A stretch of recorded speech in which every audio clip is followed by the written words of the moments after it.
তো দেখতে পাচ্ছ পুরো তেল ছেড়ে দিয়েছে, একদম তেলটা টুকবুক টুকবুক করছে। আর দইটা দিয়ে দেখতে পাচ্ছ কত সুন্দর লাগছে।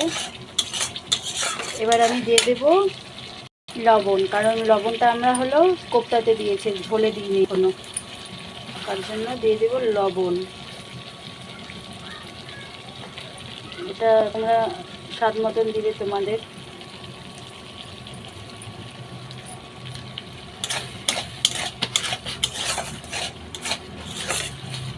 লবণটা দিয়ে আমি গ্যাসটা দেখো মিডিয়াম রেখেছিলাম, এখন আমি একটু বাড়িয়ে দেবো, একবারে বাড়িয়ে দিয়ে এটাতে দিয়ে দেবো ঝোল।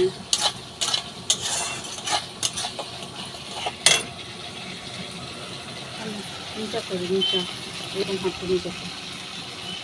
তো দেখো আমি এখন জলটা দিয়ে দিচ্ছি পরিমাণ মতন, আর একটু দেবো।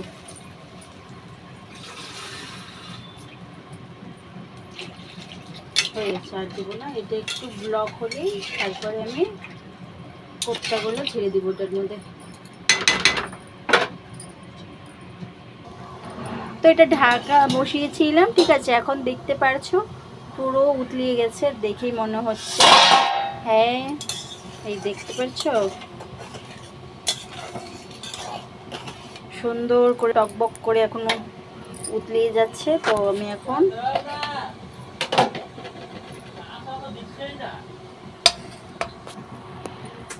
এই কোপ্তাগুলো আমি ছেড়ে দিব, ঠিক আছে।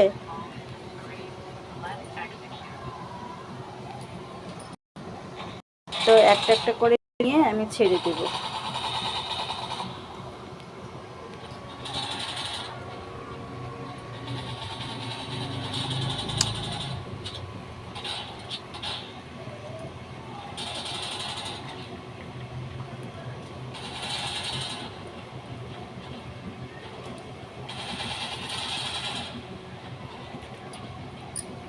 তো সব কোপ্তাগুলো দেওয়া হয়ে গেছে ঝোলে।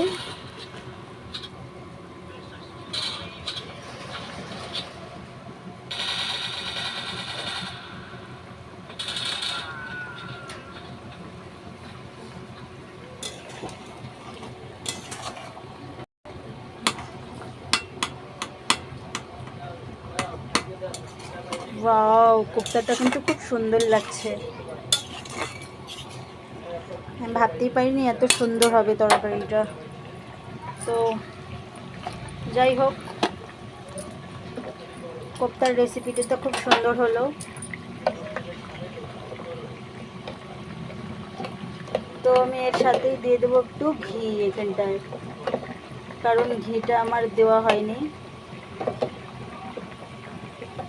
ঘিটা আমি আগে দিইনি, তোমরা চাইলে আগেও দিতে পারবে। যখন তেলটা সোমবার দিবে, তখন সোমবারের মধ্যেই দিয়ে দিতে পারবে চাইলে ঘিটা তেলের সাথে। তো আমি ঘিটা লাস্টে ভাবছিলাম দেবো, সেই জন্য এখনই দিলাম। আর তার সাথে এখানে দিয়ে দেবো একটু আমি গরম মশলা। গরম মশলাটা দিলে খুব সুন্দর সেন্ট হবে।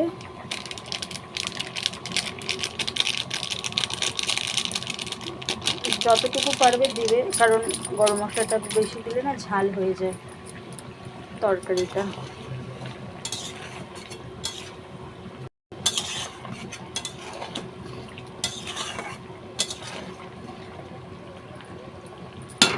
তো এটা আমি এখন নামিয়ে নেব।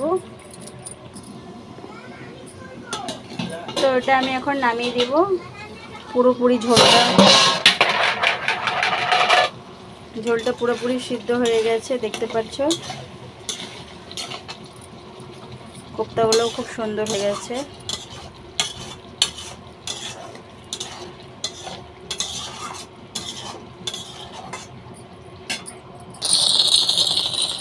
তো দেখতে পাচ্ছ আমি এখন নামিয়ে নিচ্ছি এটা কোপ্তাটা।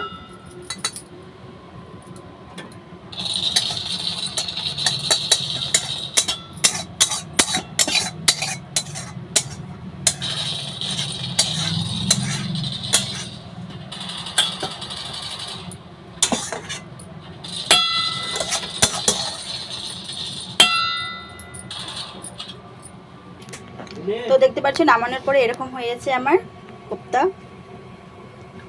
কোপ্তার রেসিপিটা কীরকম লেগেছে তোমাদের অবশ্যই তোমরা কমেন্ট করে জানাবে। আর খেয়ে বলছে কিরকম হয়েছে বাকিটা।